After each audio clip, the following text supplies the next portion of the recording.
Nos anos 80, a Superintendência de Desportos do Rio de Janeiro, a SUDERJ, iniciou um programa de reabilitação com o remo, hoje conhecido como remo adaptável. O objetivo era melhorar a qualidade de vida de pessoas com deficiência física e mental. Hoje eu vou conversar com o idealizador dessa modalidade paralímpica. Ele é ex-atleta, mestre em bioética e especialista em educação e treinamento esportivo. Selby Rodrigues. Selby, obrigado por ter vindo. Eu que agradeço a oportunidade de estar aqui. Agora me diz, como você chegou nessa coisa do esporte para deficiente? Na realidade é o seguinte, em 1974 eu bati com um carro, fiquei durante um período hospitalizado, até em coma. Eu era professor da Universidade do Estado do Rio de Janeiro e não tinha acesso nem contato direto com essas pessoas. Logo depois surge a oportunidade dos Jogos no Rio de Janeiro, convidado pelo professor Aldo Mícolis, hoje falecido, que traz todo um processo, uma história da pessoa com deficiência, e o José Gomes Blanco, que era da SADEF, uma Sociedade do Rio de Janeiro de Atendimento à Pessoa com Deficiência, e me convidou para ir trabalhar com eles dentro desses jogos, que eram Jogos Pan-Americanos em cadeira de roda. Tinha alunos da universidade, esses alunos foram convidados, alunos e alunas convidados a trabalhar dentro desse movimento. E em 1980, quando eu assumi o estádio de remo da Lagoa, a professora Dalva Alves dos Santos, né, também comigo é precursora desse trabalho, pensamos dentro do estádio de fazer um atendimento não só ao pessoal da Cruzada São Sebastião, mas também às pessoas com deficiência. Agora então, foi o acidente que te levou para esse universo? Perfeitamente. O acidente teve consequências mais graves desse acidente? Não, hoje não, né? Nós tivemos um período de reabilitação muito grande, tivemos um atendimento muito bom na universidade, tanto no hospital como depois conhecimento junto Mas com o que aconteceu na época com você? Eu bati com um carro em cima da perimetral, né? Tive uma fratura de todos os dentes aqui na frente e eu tenho uma pequena lesão de cervical, mas que não me levou a uma consequência maior. Agora, para você, que era um atleta na época, foi complicado, né? Esse foi o grande mérito, né, do esporte. E aí eu enveredo cada vez mais e coloco o esporte como salvador de várias ações, né? Não que ele seja, que vai resolver todos os problemas, mas na realidade ele propicia isso. Nós saímos da UERJ ao Alto da Boa Vista com um grupo de alunos, em 74. E as meninas de short, 74, saindo da UERJ para a Quinta da Boa Vista. Era quase acidente de carro toda hora, porque os homens naquela época não viam meninas correndo de shortinho, né, na rua. Então eu tinha uma preparação física muito boa, né? Isso que me levou a uma reabilitação mais imediata, né? Então, tem um vídeo aqui que eu quero te mostrar para a gente conversar mais sobre isso. Esse é um pouco do muito que o atletismo brasileiro tem. Essas histórias, essas passagens, esses registros e principalmente essas vitórias devem servir para você que está assistindo. Assistindo por quê? Os tropeços, as dificuldades existem na vida de todo mundo. Existe o preconceito, existe o racismo, existe a indiferença, as barreiras colocadas na vida e no caminho de muita gente. A diferença é que nós todos temos a consciência que somos vencedores e que podemos dar exemplo para você de vida, exemplo para você que está assistindo, você que está pensando nesse momento que não pode, você também pode, você é um vencedor. E eu não posso deixar de registrar aqui também as vitórias que eu consegui a partir do incentivo das pessoas com deficiência. Esse foi o maior marco da minha vida. Em 74, quando eu bati com um carro, e comecei a adentrar no campo de trabalho com educação física, a pessoa com deficiência, mudou a minha vida. Da mesma maneira que eles me ensinaram, e qualquer tropeço é simplesmente um tropeço, e que a vitória tem um sabor maior, eu estou trazendo para vocês também. O atletismo é vida, é vitória, é sacrifício, mas é muito, muito gratificante. E você faz amigos, cresce pessoalmente e faz muito mais. Defende a sua pátria e principalmente se torna um grande cidadão. Siga o nosso exemplo. O nosso exemplo você pode fazer melhor. Use os nossos passos, pois esses caminhos são melhores. O que você aprendeu E o que trabalhar com pessoas deficientes trouxe para a tua vida?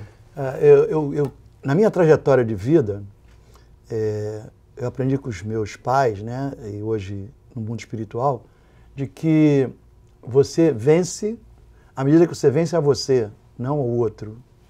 Não tem por que você vencer uma outra pessoa. A vitória está dentro de você. Você vence a cada hora as tuas perspectivas, os teus pontos, as tuas importâncias. Quando eu fui trabalhar com as pessoas com deficiência, e eu não tinha nenhuma noção maior nessa relação, eu ouvi do Zé Blanco, que levou um tiro e ficou paraplégico, né? Quais eram as vantagens, quais as vitórias que ele teve depois que ele ficou na cadeira de roda. E os incentivos foram muito grandes nesse sentido. Eu tinha uma base, mas essa base se concretizava cada vez mais à medida que eu tinha relação com essas pessoas, que a cada hora vencia as suas dificuldades. Então, por que reclamar? Você olha para você e passa a reclamar de quê? Não tem por que reclamar, né? Então, por exemplo, hoje nas minhas aulas, eu coloco a barreira como primeiro dia de aula com meus alunos. Eu aprendi que olhar a barreira, olhar a montanha, o primeiro passo te leva a subir essa montanha. Se você não der o primeiro passo na direção da montanha, você não vai subir a montanha. Se você quer ser um vencedor, acredite na vitória. Entenda que a derrota foi somente um passo. E que a vitória, no que você quiser, seja na vida pessoal, seja na vida de relação com as pessoas, nas diversas dificuldades que existem, elas desapareceram na minha cabeça. Então hoje eu fico muito à vontade de dizer assim, seja vencedor. E pular barreiras é contigo mesmo. Né? Esse eu adoro. Até hoje. Eu adoro. Foi um aprendizado. Eu fiz uma associação do meu acidente com o meu retorno à aula, com toda a minha vida, toda a passagem de vida. Com 14 para 15 anos, eu era desenganado, porque eu tinha um prolapso cardíaco, então o atletismo já mostrou aí que não era o diagnóstico. Foi isso que te levou para o atletismo? Foi. Meu pai fez de tudo possível imaginar, me levou vários médicos. Eu tinha um prolapso, disse que eu não podia fazer atividade física. Pensa-se naquela época... E aí você vira um campeão do atletismo? Pensa naquela época, disse assim, então parou, não vai fazer mais nada. Então a vida vem marcando, mas vem marcando com tijolos, tijolos, tijolos, de acreditar que pode. Então, a força do pensamento é maior de qualquer dificuldade. Você acredita que é isso, essa força do pensamento que trouxe as vitórias que você teve na vida? Acredito. E os ensinamentos com exemplo de pessoas, que eu falei. Né? Você olha uma pessoa que acaba de sair da reabilitação, né, e passa para a mão do professor de educação física. Então esse professor de educação física tem que ter competência, e essa é uma obrigação do profissional de educação física, de fazer a reabilitação dele, a continuação. Ou seja, a atividade física, ela tem que existir em todos os processos, em todos os momentos. Então não é porque ele teve um acidente que na realidade ele vai parar de fazer a atividade. Foi nesse sentido que nós trabalhávamos no Instituto Nacional de Educação de Surdos, eu e a professora Dalva, com o professor William Zugner, que era o chileno, e no estádio de remo eu era administrador. Então a primeira grande preocupação ao assumir o estádio de remo da Lagoa foi fazer com que as atividades do estádio de remo tivessem possibilidade do grupo todo da Cruzada São Sebastião, um grupo marginalizado, tivesse atividade com quem chegasse de carro no estádio de remo da Lagoa. A BBR ali próximo, tinha o clã da BBR, um clube também de atendimento a pessoa com deficiência. Por que não atender essas pessoas? E aí sentamos, eu e a professora Dalva, fizemos um documento, ajudado por todos os nossos alunos do remo na época, né? Que eu tinha alunos da UERJ que eram remadores. Esses alunos nos ajudaram e aí nós começamos a colocar as pessoas no tanque de remo, verificando e analisando os movimentos dessas pessoas, né? Fomos começando um construto de documento e o único documento que existe até hoje, registrado em qualquer uma abertura, quando se entra aí, procurando bibliografia, é o programa de 1980. Ou seja, mais uma vez, o Brasil saiu na frente. É como o futebol de salão, que a pessoa diz que não foi no Brasil, foi no Uruguai. Não, foi no Brasil também. Né? Que na época era futebol de salão, hoje é futsal. Porque nós tínhamos... E hoje essa modalidade está na Paralimpíada. Isso aí. A Federação Internacional reconheceu essa modalidade há quanto tempo? Em 2001, ela fez o primeiro grande proposta para a Federação Internacional, Federação de Remo, o Comitê Internacional desenvolveu o processo. Em 2005, tinham que ser realizadas várias competições. Então foi feito um protocolo e o Brasil foi signatário desse protocolo, né? Nós fomos em 2006, 2007, participamos dos Jogos Mundiais. Aliás, as 2 medalhas de ouro do grupo paralímpico desse período, que nós estávamos juntos, eu, Dalva, né? Acompanhando e desenvolvendo esse processo. Em 2008 surge a primeira competição paralímpica, a nível de competição paralímpica. E o Brasil leva os barcos que se classificaram na época e vem com a Josiane, que já remava o Wellington, que remava o T2, quer dizer, o TA, né, o duplo esquife, traz a medalha de bronze. Então nós temos uma medalha de bronze.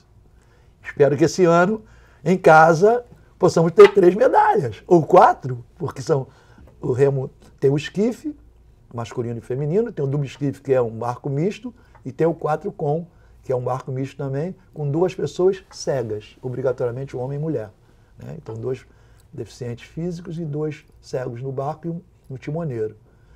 Então, depois eu quero entender como que funciona isso, né? Como que é essa adaptação para que, por exemplo, um cego possa remar. Mas a gente vai falar sobre isso no próximo bloco. Que ótimo. Entendeu? Então eu vou ter que dar um intervalo agora, ter que ir para o intervalo, mas já eu estou de volta. Fique com a gente.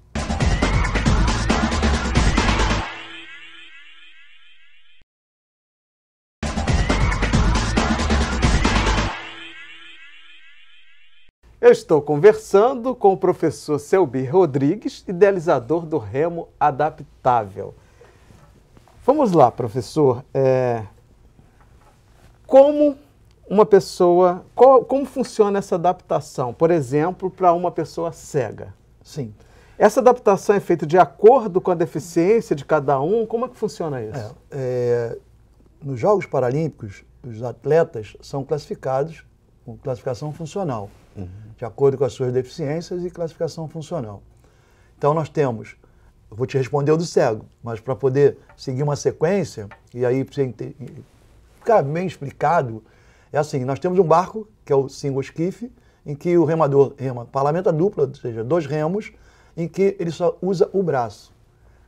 Logo, a classificação para remar esse braço, as pessoas podem não ter que ter nenhuma mobilidade de tronco, nem de perna. Ele só pode usar o braço e o ombro. Caracteriza a maioria dos grupos paraplégicos, né? Então, temos o barco masculino e feminino. Duplo esquife. São 2 pessoas, cada um com 2 remos, e, na realidade, é um homem e uma mulher.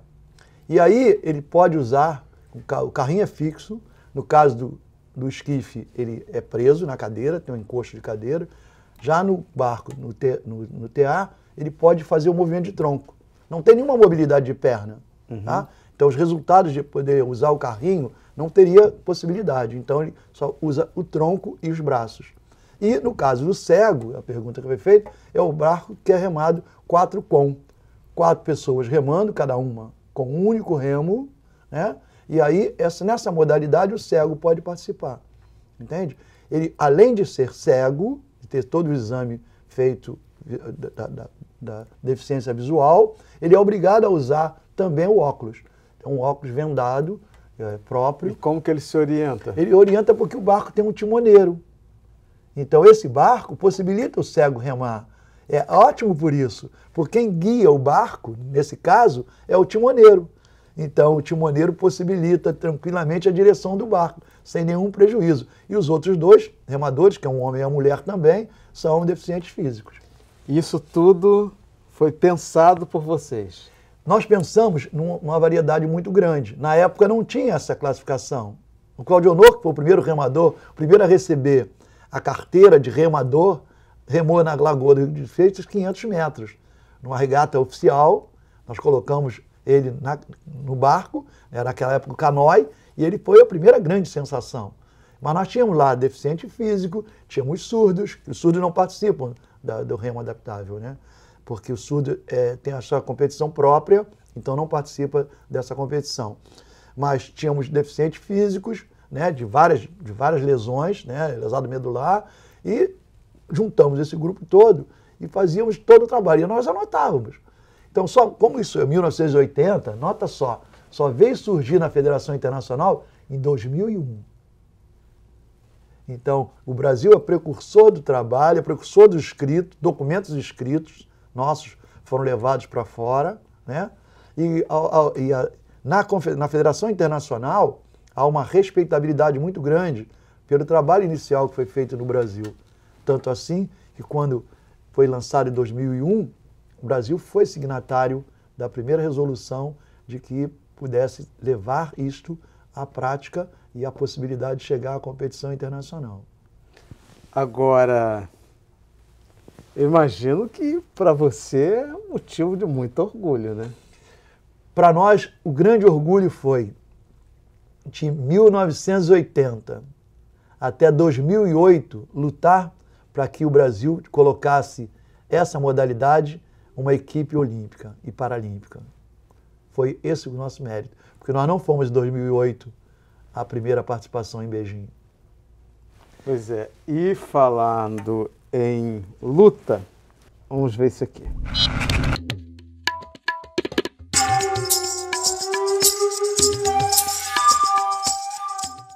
No campo do esporte isso também acontece. Uma discriminação total, uma imagem vendida sempre no sentido negativo, do grande potencial que o negro tem. É só começar a refletir quanto às oportunidades de que os atletas passam e podem chegar no campo geral do esporte. Indique um negro jogando golfe e mostre que negro teve a oportunidade de fazer hipismo, quais foram as grandes expressões da natação, mas isso não é porque não existe potencialidade, é porque a imagem é vendida de maneira negativa, fazendo com que essa discriminação atinja, de uma maneira geral, as camadas que têm vontade e desejo de chegar a um ponto importante da participação do negro no desenvolvimento maior do país. E nesse campo esportivo, nós podemos voltar na história e lembrar que somente aparecem as falhas, as coisas erradas que um atleta negro faz, e não a imagem positiva do seu desenvolvimento. Essa discriminação é levada a todos os níveis pela não oportunidade. E nós podemos lembrar, Ademar Ferreira da Silva foi altamente enaltecido após as 2 medalhas olímpicas. João Carlos de Oliveira, da mesma maneira. Nelson Prudêncio, Aida dos Santos, José Teles da Conceição, Laura Mício das Chagas e Robson Caetano. Não vende imagem, Robson Caetano, como tantos outros negros que, se tivessem oportunidade que é de direito e de dever da sociedade, a sua posição seria diferente ao entrar através do vídeo na sua casa. Então, você, além de negro, resolveu trabalhar com deficientes. Imagino que a discriminação deve ter vindo em dose dupla, né? Essa é a verdade. Isso é 1988, nós estamos em 2016. Continua. A luta continua. As oportunidades são bem pequenas. Se nós olharmos a televisão, quantos repórteres negros entram na Rede Globo pegando o microfone no Jornal Nacional? Será que não tem jornalista negro? Será que o negro não é capaz? Onde está a equidade? Oportunidade, é claro que cada um vai buscar a sua também. Mas se as barreiras são muito altas, 1,6 m é a barreira do 110 com barreira. Eu faço, até hoje, a primeira barreira. Claro que, pela minha idade, eu não faço mais as 10 e 1,6 m. Mas colocando as 10, compatível à minha idade e à minha possibilidade, eu vou fazê-lo. Qual é mais difícil? Essa barreira ou a barreira do preconceito? A barreira do preconceito é muito grande. Ela continua até hoje. É muito grande. Tá? E é contra ela também que se luta. E se luta, eu acho que é uma obrigação de todas as pessoas lutarem. Não porque eu sou negro. Sabe? Eu tenho um prazer, um orgulho de ser negro. Agora, o fato de ser negro te trouxe dificuldade nessa carreira? Claro, claro que a minha carreira sempre teve dificuldade. Como qualquer negro. As oportunidades são diferenciadas, né? Mas isso não pode levar a uma pessoa negra a desistir. E aí é a minha luta. O que já aconteceu com você que você diagnosticou que era exatamente preconceito que estava acontecendo? Comigo? É. Várias vezes. Na hora das escolhas, se você não é o primeiro da turma, você não é escolhido. Então você tem que ser o primeiro da turma. Nunca se pega um negro com nota 7,4 e coloca na frente de um branco com 7,3. Mas coloca o branco com 7,3 na frente do negro com 7,4. Então, a discriminação existe. Nós somos a maioria. O que nós precisamos é não ter vergonha de ser negro. O que nós precisamos é mostrar que temos a mesma capacidade. E essa luta continua sempre. Vender do escravismo. Entende? O atletismo começa com uma discriminação. Os atletas são recebidos no clube porque eles eram negros, não podiam ir para outros clubes. Até hoje. É só verificar. Peraí, o atletismo surge com atletas negros sendo discriminados. E vão para o Vasco da Gama. Como é que é isso? Explica isso aí. Como é que era isso? O primeiro grupo de negros atletas foram para o Clube Vasco da Gama. Os outros clubes não recebiam. Entende? Uhum. E essa discriminação, ela continua até hoje. Tá, mas foi pelo fato deles terem ido para o Vasco da Gama, naquela época, o Vasco da Gama abriu as portas para os atletas negros brasileiros. E aí, então, que, na verdade... Abriu para os outros clubes. Entendeu? Por quê? Quando você pega, por exemplo, você pega um Fluminense, procura quem foram os atletas negros do Fluminense. É só procurar. É só fazer uma história. A história mostra isso. Entende? Em compensação, nós não temos nenhuma vergonha de ser negro. E aí é que é importante. A minha família é uma família de negro. Uma família honesta.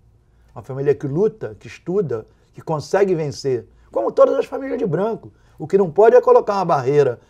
A barreira do 110 com barreira é 1,6 m. Eu não posso colocar uma barreira de 1,10 m para o negro e colocar de 1,6 m, que é oficial, para o branco. Na competição não há esse problema. Todo mundo fica na mesma altura. E aí mostra os resultados.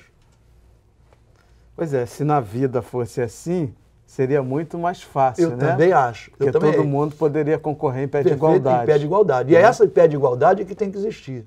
Entende? A minha escola de periferia da favela tem que ser igual à escola de qualquer outro lugar, com todas as mesmas condições. O atendimento em qualquer lugar tem que ser igual para todo mundo e não ser discriminado, como é simplesmente. Você falou em escola de periferia, vamos assistir isso aqui?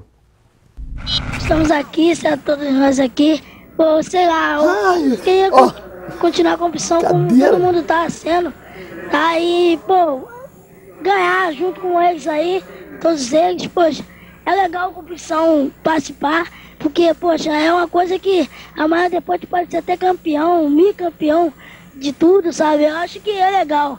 Melhor do que, sei lá, a pessoa também algumas vezes tem que ter alguma chance para viver, porque, sei lá, o governador também, pô, ganha alguém, algumas chances, certo? Algumas chances, porque, pô, as crianças também merecem, as crianças também são viventes, que né, são nem a gente, por exemplo. Pô, a gente são sofredor da vida aí. 1980. Pô, sempre caminhão na vida aí, são menor abandonados, mas somos gente. Federação de Atletismo do Rio de Janeiro. O dia foi de festa a cor quando da levamos pele. Alguns menores de Vamos rua tirar as crianças para da rua conhecer correndo. o estádio Então, Sérgio em de 2016. Parecia que estávamos mostrando um mundo novo. A É para possibilidade colocar isso em de uma qualquer nova lugar, vida. colocar na televisão para mostrar como nós podemos mudar. Isso existe até em hoje. cada segmento, em cada favela, em cada bairro, em cada comunidade, esse projeto. Esse projeto, vamos tirar a criança da Tinha rua cabelo preto, correndo, bigode. é de sua responsabilidade. Sei lá, gente, eu acho que pra mim mesmo isso aí, Alice. sei lá, tinha que ter Alice de alguém que Jesus. responsabiliza pela pessoa, tá? Que, pô, dá aquele amor, aquele carinho, certo? Que a mãe e a avó não dá, né? Isso é o que é necessário para nós todos. A criança tem menos respeito também, tá? É só isso que eu tenho a falar. Cada vez que eu vejo isso, cada vez que eu volto no tempo, eu fui o primeiro presidente negro na Federação de Atletismo do Rio de Janeiro. E foi gozado que na entrevista após a eleição, as pessoas estavam dizendo que o outro que tinha sido vitorioso, eu tinha sido vitorioso, e a entrevista sendo feita com o perdedor. Não que ele não pudesse, não que não fosse digno, até porque a nossa participação foi muito importante, foi muito leal, né? Mas eu fui o primeiro presidente negro na Federação de Atletismo e fui o primeiro presidente negro no Tribunal de Ética da Confederação, do Conselho de Educação Física. Por quê? Será que o negro não é capaz? Ou será que as oportunidades não são dadas ao negro? Ou para ele conseguir, ele tem que lutar 4, 5, 6 vezes mais do que os outros? Por quê? Essa é uma pergunta que a gente está fazendo aí desde a dita abolição da escravatura, né? Agora, esse projeto foi o pontapé para a Vila Olímpica da Mangueira, não foi? Foi esse pontapé. Foi daí que surgiu a Vila Olímpica da Mangueira, né? E nessa época, nós éramos presidente da Federação de Atletismo e foi uma mudança radical no esporte brasileiro, porque nenhuma escola de samba tinha sido filiada a uma organização desportiva. E a Federação de Atletismo do Rio de Janeiro, nessa época que eu era presidente, nós adequamos com o deputado Chiquinho da Mangueira, na época, junto com ele, porque o meu sogro morava na Mangueira, meu carro ficava na Mangueira, né? Eu sou mangueirense. Seu Bir, mangueirense, seu Bir mangueirense. Olha, muitíssimo obrigado, muito obrigado mesmo pelo que você representa. A gente percebe, está nos seus olhos, que tudo que você faz, que você fez é de coração, que você vive, que você ama, que é orgânico, né? Então, muito obrigado por você existir e por você estar aí forte, saudável, atuando e produzindo e fazendo a diferença. Eu que agradeço essa oportunidade. E vitória não é passar por cima dos brancos, é ter somente o mesmo lugar ao sol, porque ele é um só para todo mundo. É por isso que estamos lutando. Obrigado. Valeu. Eu conversei com o professor Selby Rodrigues e para você que chegou agora, não deu para ver toda a entrevista completa, entra lá no www.alerj.rj.gov.br ou cultine.com.br que está tudo lá para você, tá? Obrigado pela companhia e até o próximo encontro. Eu te espero. O momento atual dessas mídias negras, com toda certeza, é para ampliar as perspectivas de ascensão e principalmente de diálogos e garantias de direitos para as populações negras.